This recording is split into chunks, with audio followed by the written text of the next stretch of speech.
Muy bien, continuamos con el estudio de Lucas. Estamos en el capítulo 6 y estamos analizando el llamamiento a los apóstoles. Y en este tiempo hemos estado hablando largamente sobre el tema de la elección. Y entendemos que Dios verdaderamente escoge a algunos para salvación y a otros no. Esto es así. ¿Y cuál es la base de esa elección? No lo sabemos. Es un misterio. Hoy cantábamos, ¿cómo puede ser? Y verdaderamente, ¿cómo puede ser? ¿Cómo es posible que el Señor me haya escogido a mí, siendo un pecador como era, siendo que yo le daba la espalda, como lo hacía? Sin embargo, Él lo hizo, Él me escogió, y no tengo explicación de por qué lo hizo. Dice la Escritura que no depende de ningún tipo de acto que el escogido haya hecho en su vida, no hay mérito. En el capítulo 9 de Romanos, Pablo da el ejemplo de Jacob y Esaú, y en el versículo 16 dice, así que no depende del que quiere ni del que corre, sino de Dios que tiene misericordia. No depende de la persona, depende de Dios. Es Dios que ha tenido misericordia y ha escogido a algunos. En la versión NBI, ese mismo versículo se traduce así. Por lo tanto, la elección no depende del deseo ni del esfuerzo humano, sino de la misericordia de Dios. Dios escoge conforme a su voluntad. Pero nunca tenemos que pensar que la elección de Dios es azarosa. No es que Dios eligió a cualquiera, que señaló a 3 o 4 de cada generación, 5, 10, sino que la elección de Dios responde a su plan, responde a su propósito. Y así lo dice ese famoso versículo de Romanos 8, 28. ¿Vos lo conocés? ¿Cómo es ese versículo? A ver. ¿Sabemos? ¿Qué dice? A ver, Biblia, che. A los que aman a Dios, todas las cosas los ayudan bien. Esto es que a los que conforme a su propósito son llamados.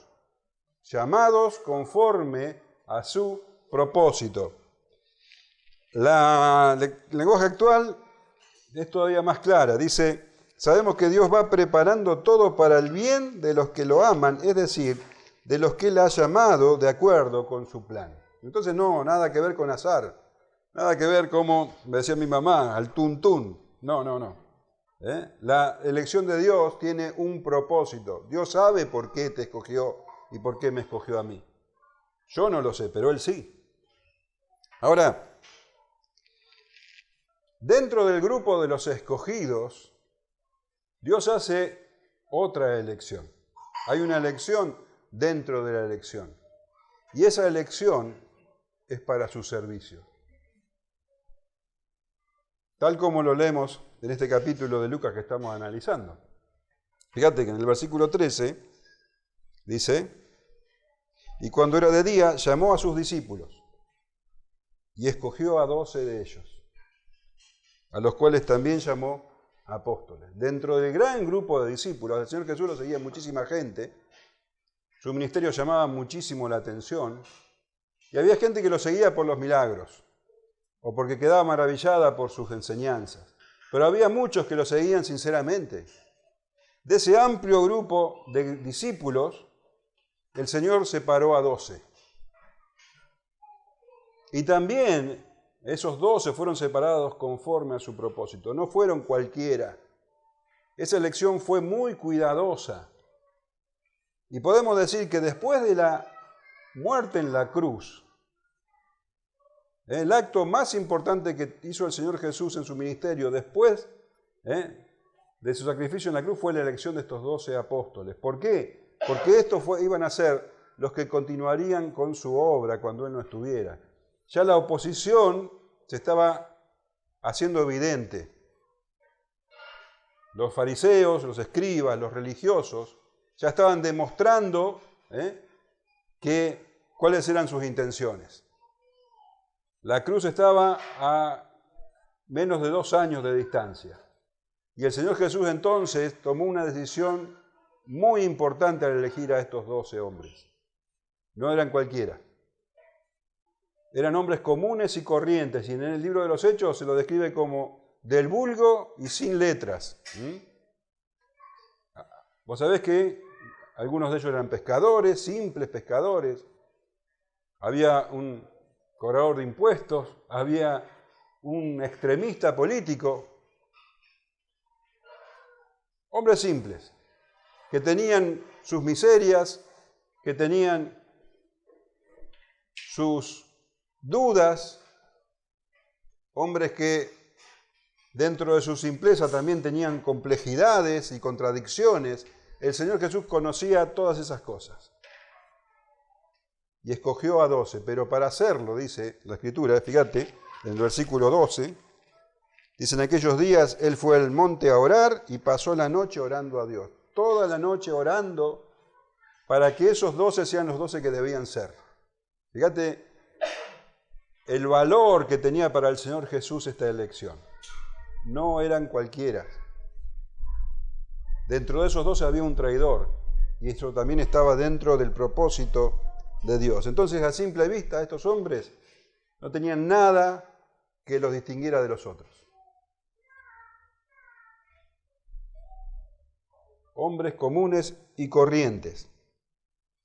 Sin embargo, estos hombres tenían el potencial que bajo el poder del Espíritu Santo iba a hacer que ellos cambiaran el mundo para siempre.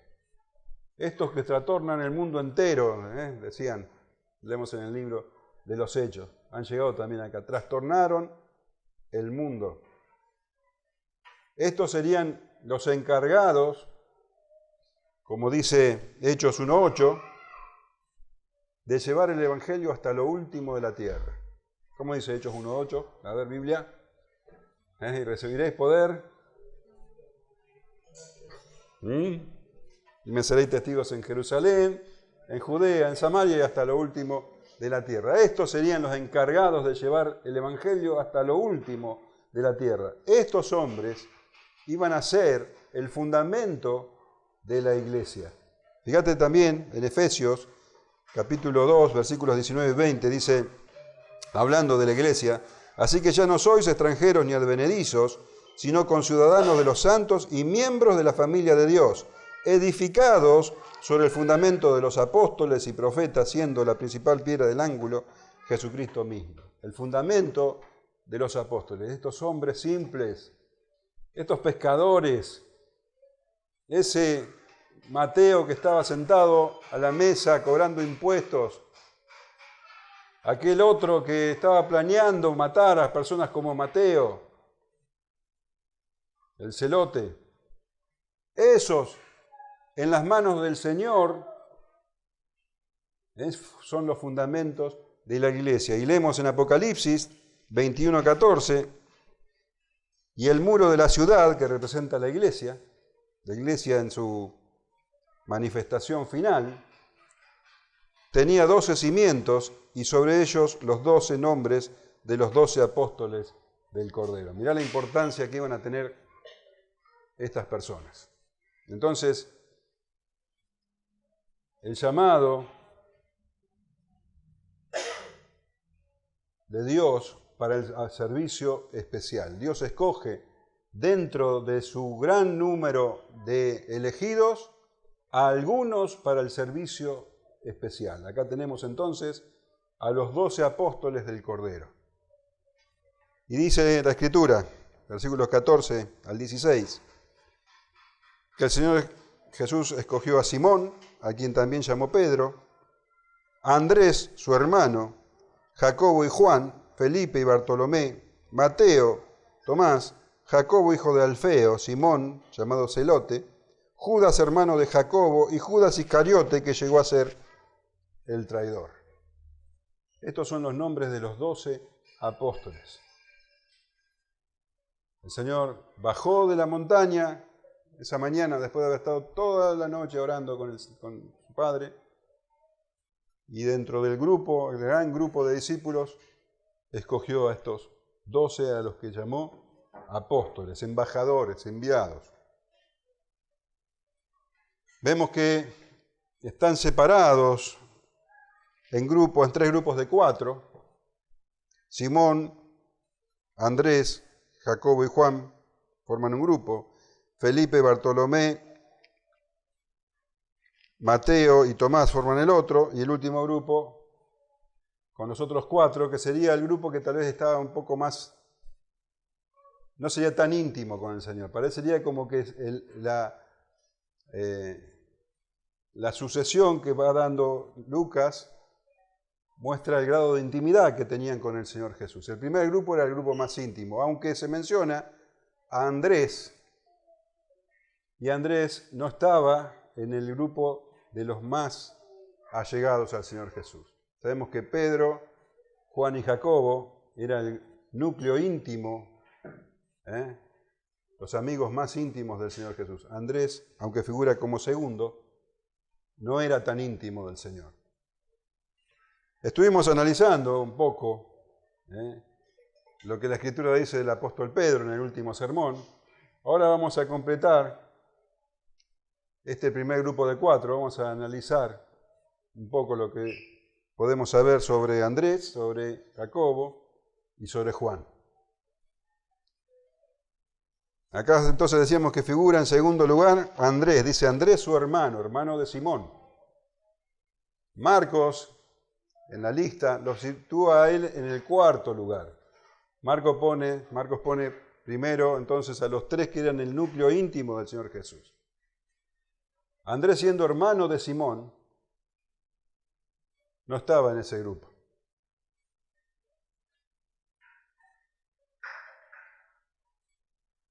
Dice el Evangelio de Juan que Andrés fue discípulo de Juan el Bautista. Esto ya lo estuvimos viendo.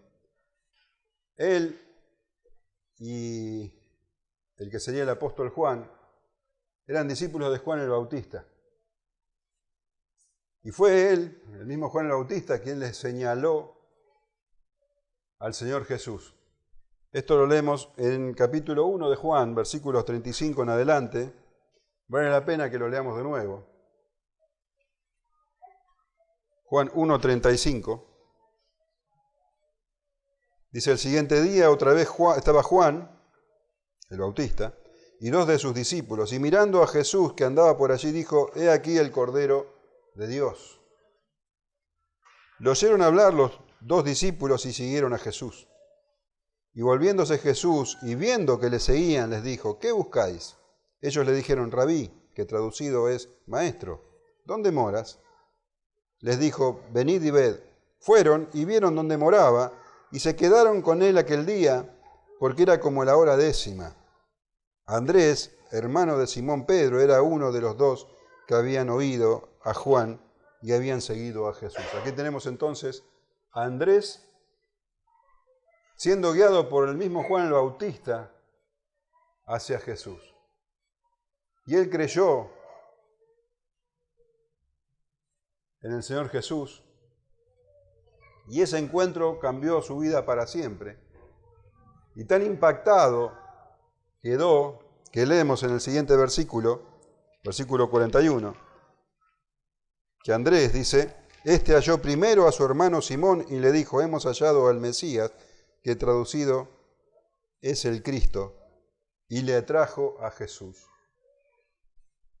Andrés fue quien llevó a Jesús a Pedro, a Simón Pedro. Y hay muy poco en las Escrituras sobre Andrés.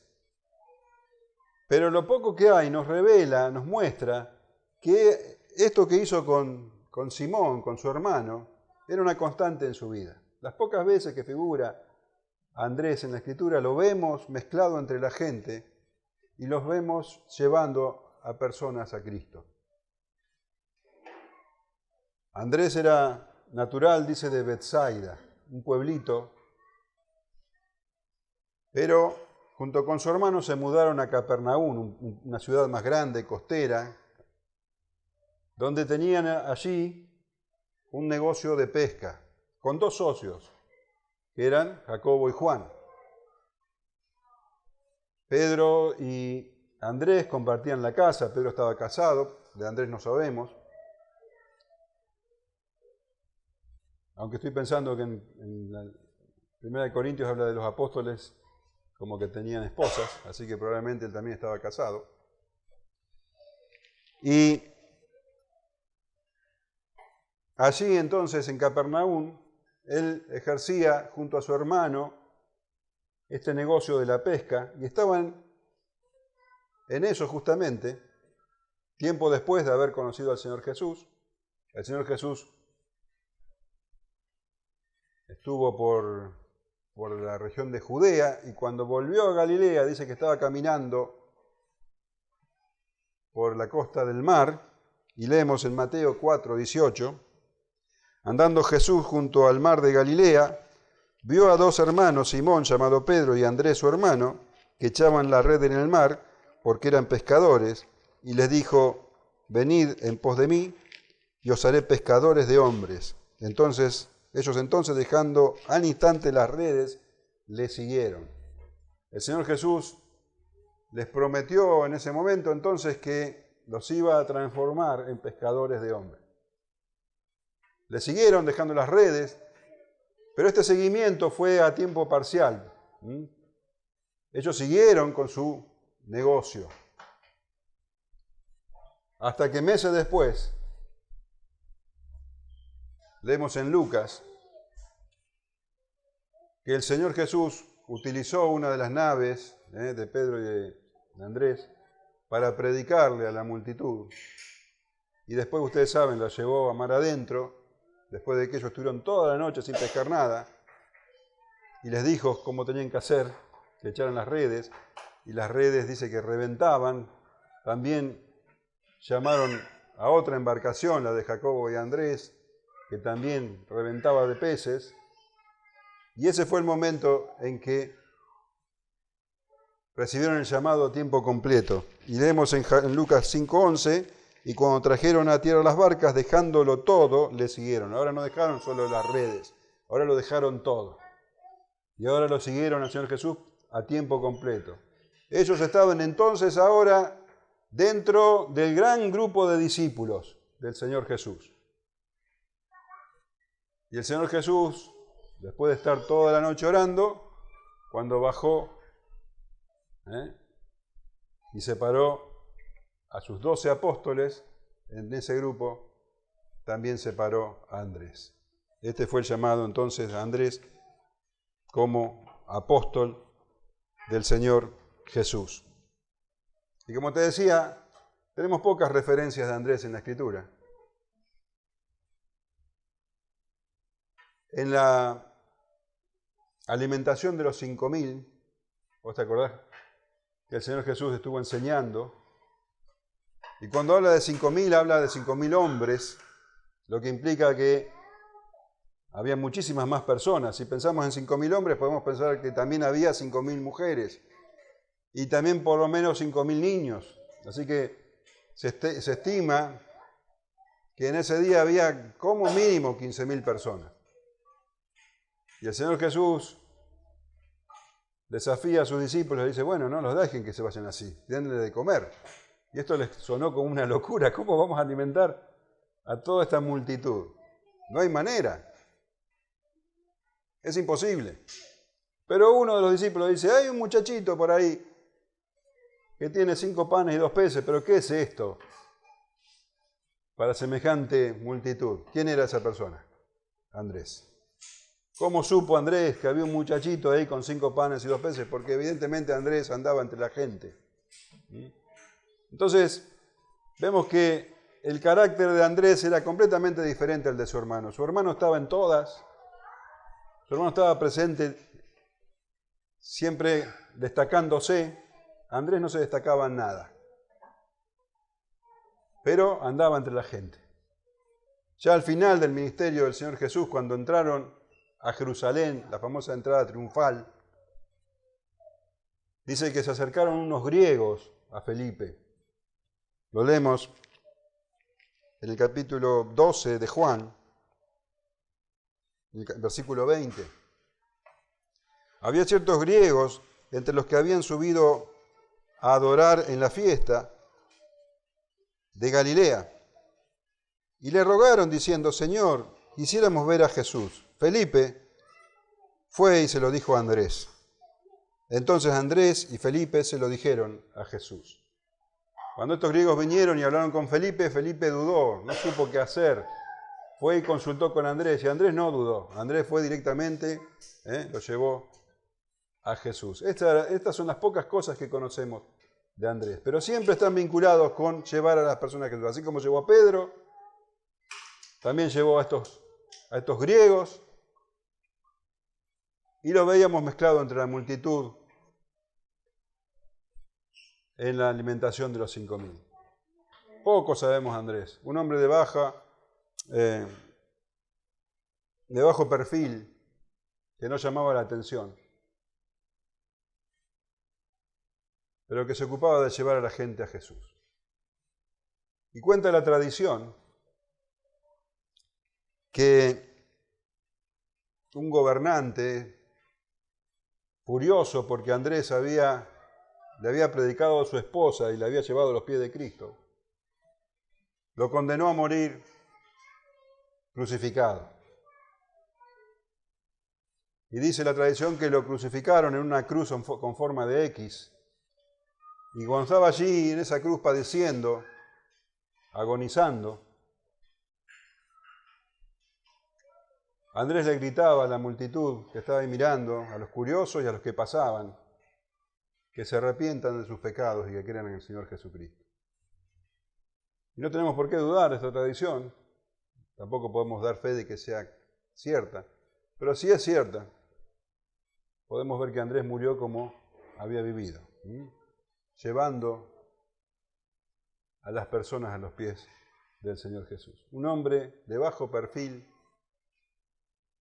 que no estaba dentro del círculo íntimo del Señor, pero que llevaba mucho fruto. Andrés, el discípulo del Señor.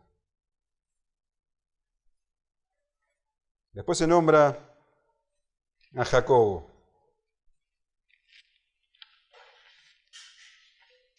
Jacobo y Juan. Ellos también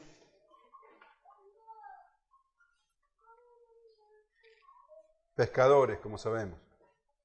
Jacobo y Juan, hijos de Zebedeo, pescador. Y de Salomé.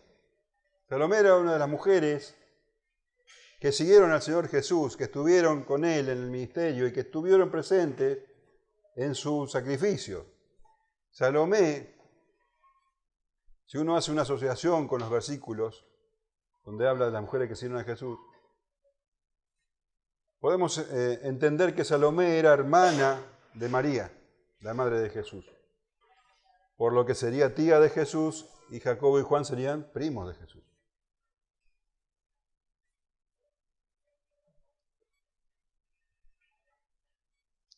Y para entender un poco el carácter de este Jacobo y también de su hermano, podemos ver que Marcos, cuando hace la lista de los apóstoles, los llama Boanerges, que traducido, dice, significa hijos del trueno.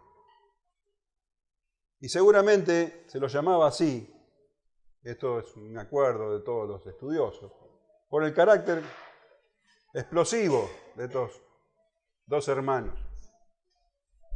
Jacobo entonces era un Boanerges, un hijo del trueno. Alguien con un temperamento muy, explosivo, podríamos decirle.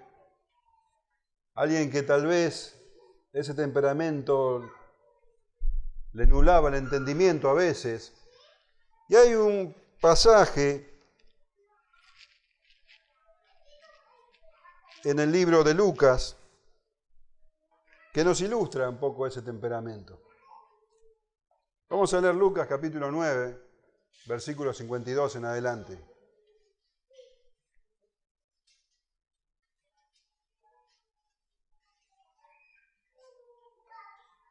El Señor Jesús, dejando Galilea, si vos tuvieras un mapa acá, sabrías que Galilea está al norte, verías que Galilea está al norte y que Judea está al sur. Y en el medio hay una región llamada Samaria.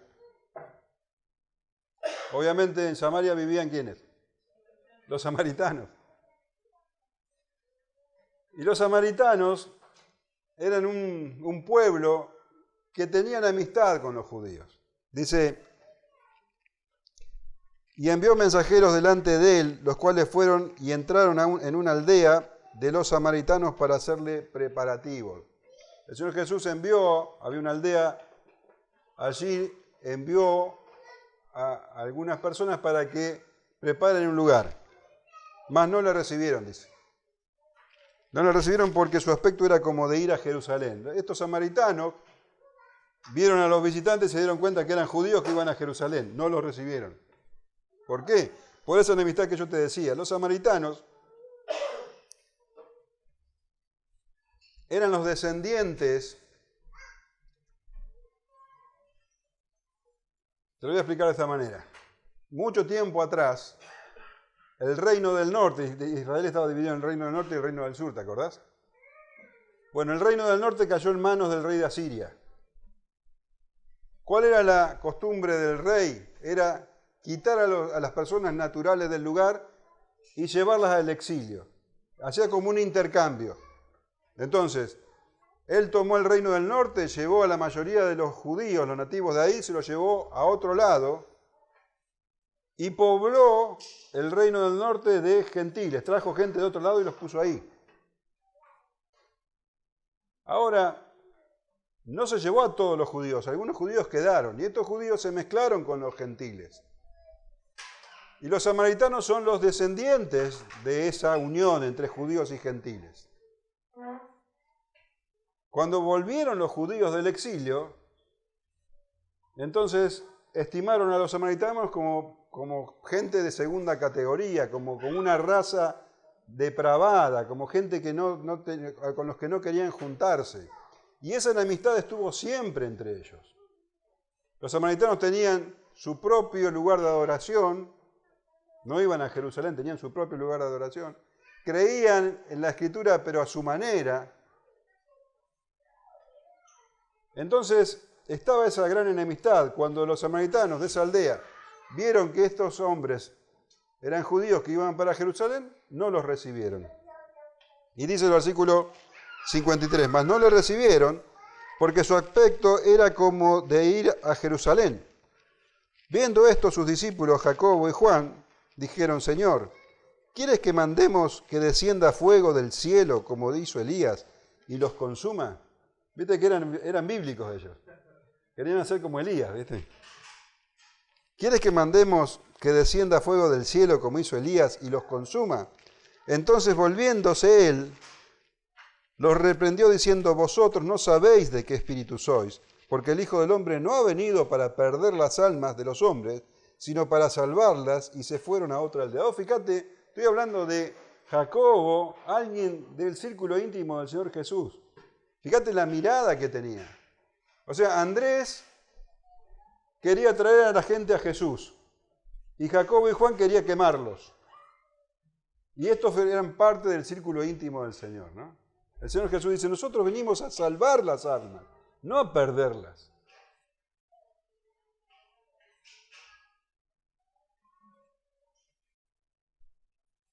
Otra circunstancia que nos muestra un poco el carácter de de Jacobo y también de su hermano, que lo vamos a ver después.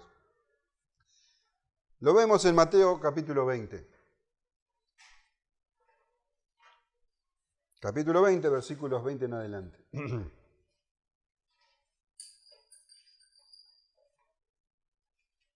Dice, entonces se le acercó la madre de los hijos de Zebedeo con sus hijos, postrándose ante él, pidiéndole algo.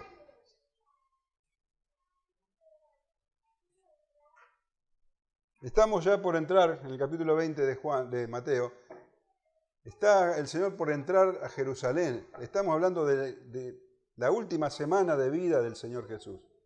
Ya prácticamente todo su ministerio ocurrió, ellos lo acompañaron durante todo este tiempo. Y ahora traen a su madre, van ellos dos con su madre. Acuérdate que la madre era Salomé, la hermana de María, tía de Jesús. Dice que la madre se postró, dice, postrándose delante de él y pidiéndole algo. Él le dijo, ¿qué quieres? Ella le dijo, ordena que en tu reino se sienten estos dos hijos míos, el uno a tu derecha y el otro a tu izquierda. Entonces Jesús respondiendo dijo, no sabéis lo que pedís. ¿Podéis beber del vaso que yo he de beber y ser bautizados con el bautismo con que yo soy bautizado? Y ellos le dijeron, podemos. Él les dijo, la verdad, de mi vaso beberéis y con el bautismo con que yo soy bautizado seréis bautizados. Pero al sentaros a mi derecha y a mi izquierda, no es mío darlo, sino a aquellos para quienes está preparado por mi Padre. En realidad, esta discusión de quién iba a ser el mayor, de quién se iba a sentar a su derecha y a su izquierda, era una discusión que todos los discípulos estaban involucrados. Constantemente estaban discutiendo sobre eso. Vos fíjate la falta de visión que tenían los discípulos, los apóstoles. Ellos creían que el reino que venía a instalar el Señor Jesucristo era terrenal. Iba a ser ahí en Israel. Y ahora iban a entrar a Jerusalén y los iban a recibir con, vos sabés, con palmas. Y ellos pensaban, bueno, ahora lo reconocen como rey. Lo ponen como rey y nosotros vamos a estar ahí. Entonces, Juan y Jacobo sacaron el as de espada. Le vamos a decir a mamá que les pida, no le va a poder decir que no, es la tía, que le pida de rodillas que nos ponga ahí. Vos fíjate qué mirada tan egoísta, tan mezquina, de estos hombres que estuvieron en la intimidad con el Señor Jesús. Y dice la Escritura que cuando lo oyeron, los 10 lo oyeron, estos se enojaron contra los dos hermanos. Estaban todos furiosos los unos contra los otros por este tema. Ahora, verdaderamente sorprende esa poca visión espiritual. El Señor le tuvo que explicar que no es así, que no es de esa manera en que los hijos de Dios van a servir. Continúa el versículo 24. Cuando los 10 oyeron esto, se enojaron contra los dos hermanos. Entonces Jesús llamándolos dijo, ¿sabéis que los gobernantes de las naciones se enseñorean de ellas y los que son grandes ejercen sobre ellas potestad?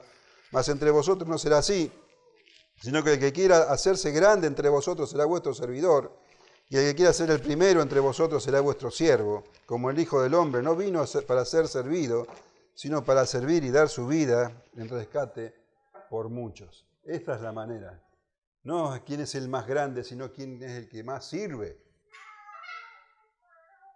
Pero pese a esa falta de visión espiritual y con esos costados tan oscuros que tenía Jacobo, como te decía, él formó parte del círculo íntimo del Señor Jesús y participó de momentos claves en el ministerio del Señor Jesús que otros discípulos no pudieron. Por ejemplo, cuando el Señor Jesús resucitó a la hija del principal de la sinagoga, leemos en Marcos 5:37, mirá, y no permitió que le siguiese nadie, sino Pedro, Jacobo y Juan, hermano de Jacobo. Fíjate qué honor que tenía este hombre, este Boanerges. Él estuvo en el monte de la transfiguración. Mateo 17:1 nos cuenta, 6 días después, Jesús tomó a Pedro, a Jacobo y a Juan su hermano y los llevó aparte a un monte alto.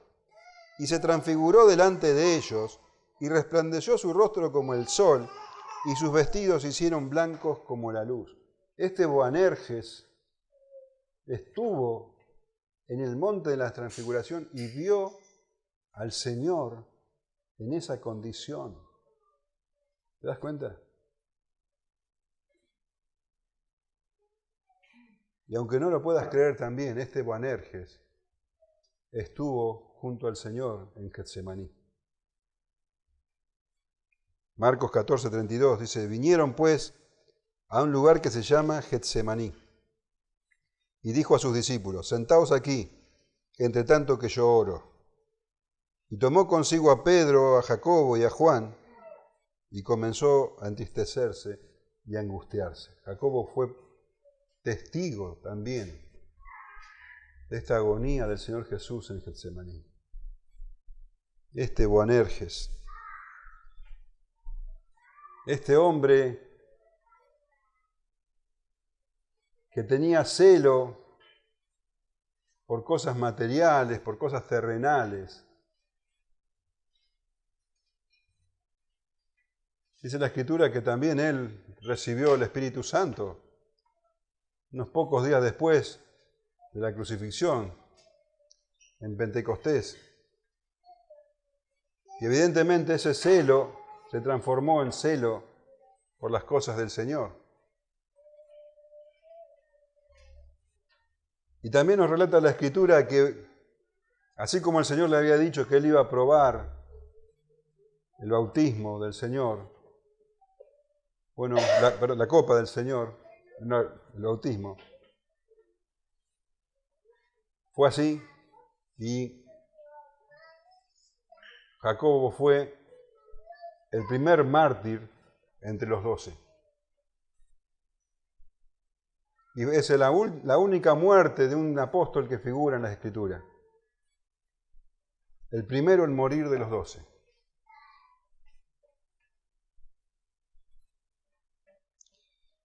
Dice Hechos 12:1.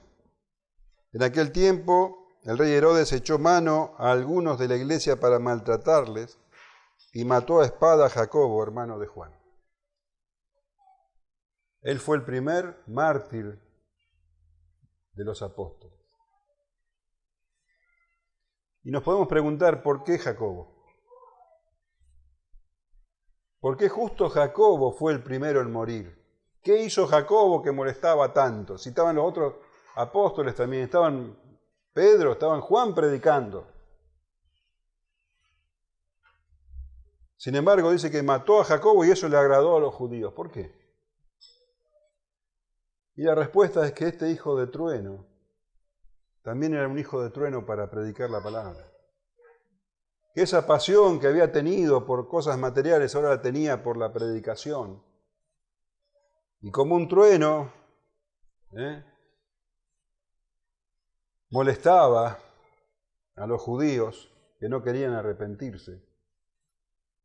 Y este rey, para quedar bien con los judíos, le cortó la cabeza.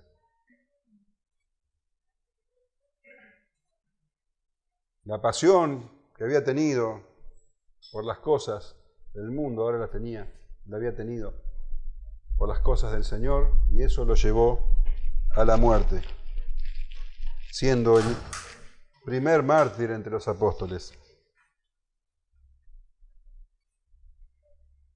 Jacobo, el hijo del trueno. Se había transformado en una molestia para los judíos y para el rey. Y dio su vida para la gloria de Dios.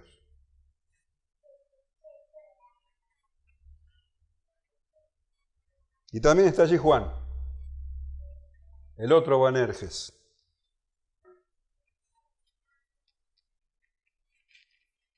Este es el discípulo a quien el Señor amaba. En su evangelio, él se nombra a sí mismo de esa manera. No sabemos si esto era así. Tal vez era muy subjetivo, pero él así lo sentía. Él sentía que el Señor lo amaba a él más que a otros. Es uno de los discípulos que junto con Pedro más conocemos. Muchas cosas de las que ya hablé se aplican a él. También era pescador, socio de Pedro y Andrés, hermano de Juan, hijo de Zebedeo y de Salomé. Él también quiso hacer caer fuego sobre esa aldea samaritana. Él también quiso ocupar los primeros lugares y utilizó a su madre para convencer al Señor Jesús. Él era un Boanerges. Hay otro episodio donde también se lo muestra intolerante. Lo leemos en Marcos, capítulo 9. Los discípulos habían estado discutiendo, como siempre, por quién iba a ser, quién iban a ser los primeros en el reino, quién iba a ocupar los primeros puestos. Y el Señor Jesús, para hacerles entender, puso a un niño en medio de ellos y le dijo, este es el ejemplo de un discípulo. Después de todo eso, dice Marcos en el versículo 38, dice, Juan le respondió diciendo, Maestro, hemos visto a uno que en tu nombre echaba fuera demonios.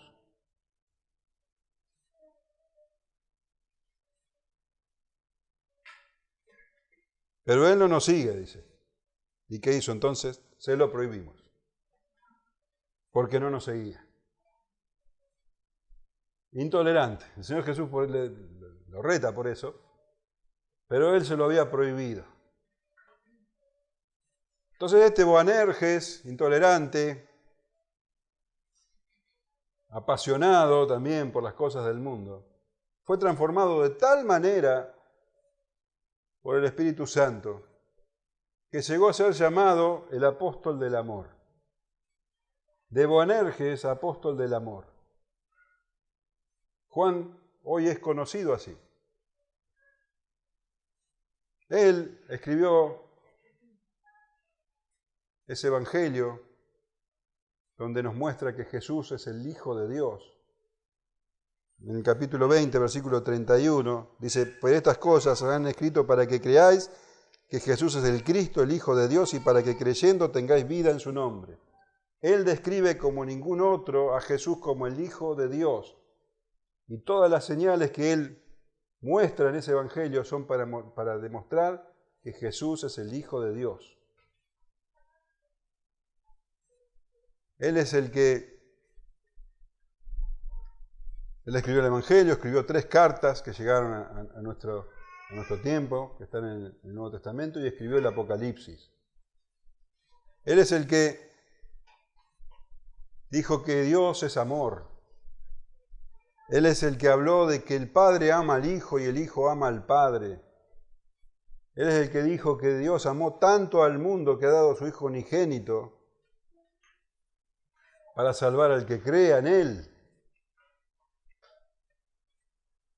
Él es el que habló de que no hay mayor amor que aquel que da la vida por sus amigos.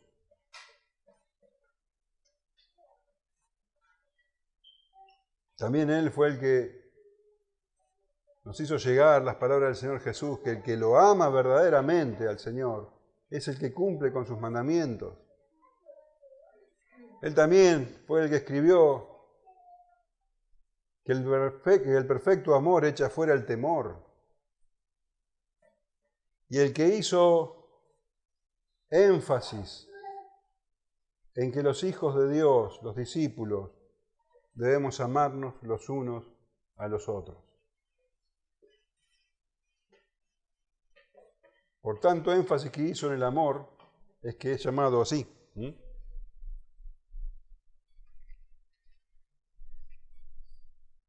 Él no murió como el resto de los apóstoles, martirizado, murió como viejo, pero sufrió la tortura, se habla de que fue hervido inclusive, y sufrió el exilio. Fue en el exilio donde él recibió el Apocalipsis, en la isla de Patmos. Cuenta la tradición que sus últimos años lo pasó pastoreando la iglesia en Éfeso y que se debilitó tanto en sus últimos años que debía ser llevado por los discípulos a la iglesia. Y también cuenta la tradición que él repetía una y otra vez que se amaran los unos a los otros, que se amaran los unos a los otros. Hasta que le preguntaron por qué siempre estás repitiendo eso, y él dice que contestó, es el mandato del Señor, y si se hace solo esto es suficiente. El apóstol del amor, el Boanerges transformado en el apóstol del amor. Estamos hablando de Pedro, que hablamos en el último sermón, Jacobo, Andrés, Juan. 4 pescadores. 4 hombres simples que no se diferenciaban de los demás. Hombres que trastornaron el mundo. 3 de ellos formaron parte del círculo íntimo del Señor. Andrés no. Cada uno se relacionaba con el Señor de una manera diferente, pero todos dieron fruto.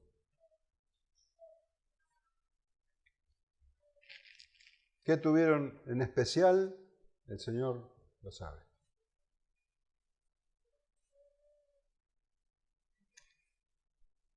Santiago cuenta que Elías era un hombre sujeto a pasiones. Estos hombres también, hombres como nosotros, sujetos a pasiones. Pero ellos estuvieron siempre sujetos a la vid. Eran pámpanos sujetos a la vid. Y dieron mucho fruto, cumpliendo con el propósito que Dios tenía para ellos. El Señor Jesús dijo: en esto es glorificado mi Padre, en que llevéis mucho fruto y seáis así mis discípulos. Estos 4 pescadores, estos hombres tan sencillos, 2 de ellos Boanerges,